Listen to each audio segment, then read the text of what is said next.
इशारा पूर्वाध विद्यार्थियों पाठ का सारांश सेकेंड वन मेहमान से भगवान बचाइए लेखक परिचय मेहमान से भगवान बचाइए नामक लेखक श्री गोपाल प्रसाद व्यास जी का लेखक கெஸ்ட் கிட்ட இருந்து கடவுள் தான் காப்பாற்றணும்.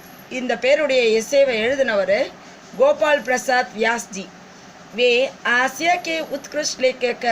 இவர் நகைச்சுவை நிரம்பிய ஒரு கதையை தான் எழுதுறாரு.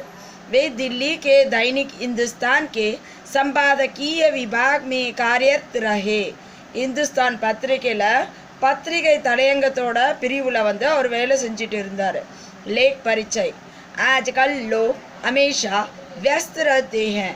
இன்னைக்கு இருக்க மக்கள்லாம் எப்போவுமே பிஸியாகவே இருக்காங்க. इसलिए मेहमानों को टालने के लिए वे सस्ते तरीके अपनाते हैं.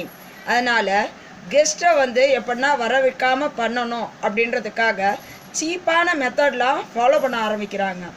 அதிதி தேவோ பவ தத்ய ஆஜ் நிரத்தக் ஹோதா ஜா ரஹா ஹை. அதிதினா கெஸ்ட்டு தேவர்களுக்கு சமானம். அவங்கள நம்ம வரவேற்று உபசரிக்கணும் அப்படின்ற தத்துவம் இன்னைக்கு அர்த்தமற்றதாக ஆகிட்டு வருது. यही सब लेखक इस लेख में हास्य के साथ बताते हैं. இதை தான் ரைட்டர் இந்த எஸ்ஸேல நகைச்சுவையோட கூறியிருக்கிறார். लेख का सारांश लेखक का पत्र लेखन.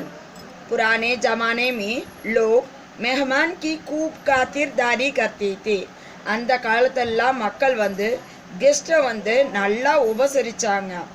आज जमाना बदल गया है. இன்னைக்கு காலம் மாறிடுச்சு. मेहमान के आने की सूचना चिट्ठी के द्वारा मिलते ही लोग घबरा जाते हैं. கெஸ்ட் வராங்கன்ற நியூஸ் லெட்டர் மூலமாக அவங்களுக்கு தெரிஞ்ச உடனே மக்கள் நடுங்க ஆரம்பிக்கிறாங்க. லேखक दिल्ली में रहते थे. ரைட்டர் டெல்லியில் வசிக்கிறாரு. जब कोई ऐसी चिट्ठी आती तो இது போல் எதனா லெட்டர் அவருக்கு வந்தால் बदले में वे लिख देते कि அதுக்கு பதிலாக அவர் எழுத ஆரம்பித்தார். अब दिल्ली में चेचक और मलेरिया फैल रहे हैं. இப்போ டெல்லியில் பெரியம்மையும் மலேரியாவும் பரவிட்டுருக்கு. शहर में घूमना भी मुश्किल है. சிட்டியில் சுற்றுறதும் ரொம்ப கஷ்டம். इसलिए मैं तुमको अभी यहाँ ना आने की सलाह देता हूँ. அதனால் நான் உங்களுக்கு இங்கே வர வேண்டான்னு சொல்லிட்டு ஐடியா கொடுக்குறேன் அப்படி சொல்கிறார். लेखक की पेशबंदी राइटरोட முன்னேற்பாடு. कुछ लोग लेखक की सलाह मान लेते हैं. கொஞ்சம் பேர் ரைட்டர் சொல்கிறத ஆலோசனையெல்லாம் கேட்டுக்கிறாங்க. तो कुछ लोग नहीं मानते. சில பேர் கேட்க மாட்டேங்கிறாங்க. वे मेहमान आ ही जाते हैं. அந்த கெஸ்டெல்லாம் வந்தே தீர்றாங்க.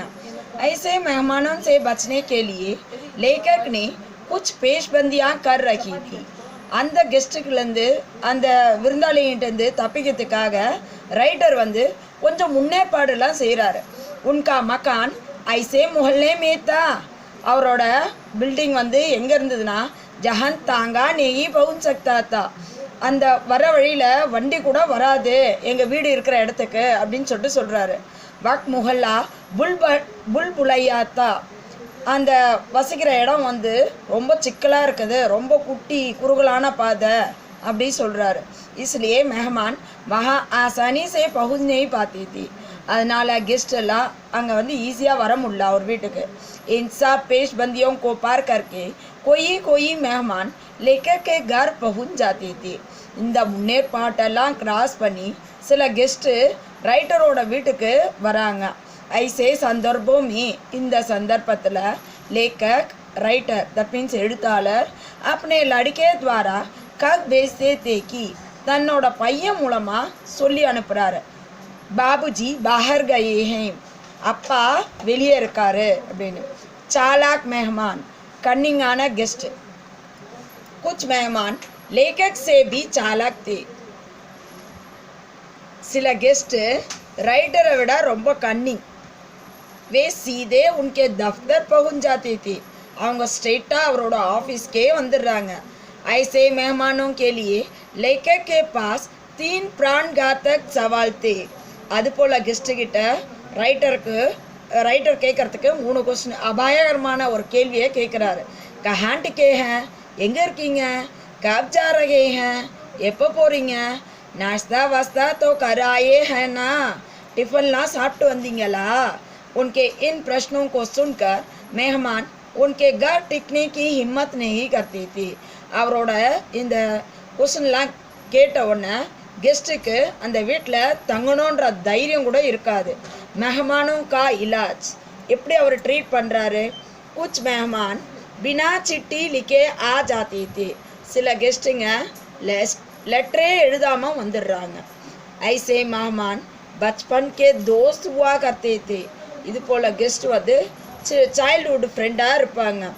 ऐसे मेहमानों के आते ही लेखक की पत्नी बीमारी का नाटक करती थी. அது போல் கெஸ்ட்டுக்கிட்டேருந்து தப்பிக்கிறதுக்காக ரைட்டரோட ஒய்ஃபு உடம்பு சரியில்லைன்னு சொல்லிட்டு ஒரு ட்ராமா போடுவாங்க. साबुन के बदले मेहमान को कपड़ा धोने के डंडा दिया जाता था. சோப்புக்கு பதிலாக கெஸ்ட்டுக்கு துணி துவைக்க சோப்புக்கு பதிலாக ஒரு கட்டையை கொடுக்குறாங்க. खुशबूदार तेल के बदले सरसों का तेल दिया जाता था. நறுமணை எண்ணெய்க்கு பதிலாக கடுகு எண்ணெயை கொடுக்குறாங்க. इसलिए वे मेहमान दोबारा लेके के घर आने की हिम्मत नहीं करते थे.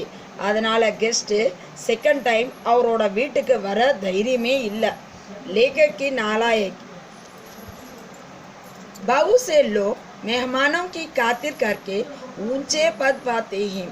சில மக்கள் கெஸ்ட்டோட உபசரிப்பில் வந்து மயங்கி நிறைய உயர்ந்த பதவியே அடைஞ்சிருக்காங்க.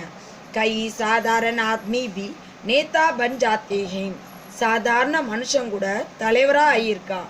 வக்கீல் அப்படி வக்காலத் ஜமா கர் லேத்தே ஹேன், லாயர்ஸ் வந்து தன்னோட வாதங்கள்லாம் வந்து வாதமிடுற மாதிரி இருக்கும். வக்கீல் அப்படி வக்காலத் ஜமா கர் லேத்தே ஹேன், லாயர் வந்து தன்னோட வாதங்கள்லாம் சேர்த்து வைக்கிறாரு. லேखकों की रचनाएं संपादकों को पसंद आने लगती है. ரைட்டரோட நூல்கள்லாம் எடிட்டர்ஸ்க்கு ரொம்ப பிடிச்சி போயிடுது. லேखक व्यास भी ऐसा करना चाहते हैं, லேखक ரைட்டர் வியாசும் இதெல்லாம் செய்யணும்னு நினைக்கிறாரு. उनका विश्वास है कि भगवान कभी उनकी प्रार्थना सुनेंगी. அவரோட நம்பிக்கை என்னன்னா கடவுள் எப்போதாவது தன்னோட ப்ரேயரை கேட்பாருன்னு தான்.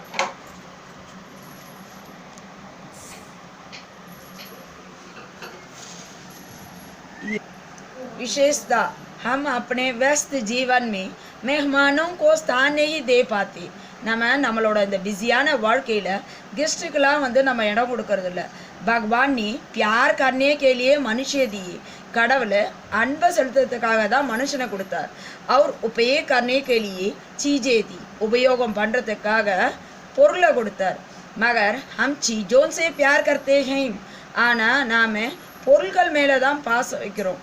அவர் மனுஷியோं का उपयोग करते हैं, மனிதர்களை நம்ம யூஸ் பண்ணிக்கிறோம். इसलिए मेहमान बोझ बन गए हैं, அதனால் இன்னைக்கு கெஸ்ட் எல்லாம் ஒரு சுமையாக ஆயிட்டாங்க. व्यास जी ने इस लेख में इसी का व्यंग्य किया है. व्यास जी இந்த எஸ்ஸேல இதை கேலியாக சொல்லியிருக்கிறார்.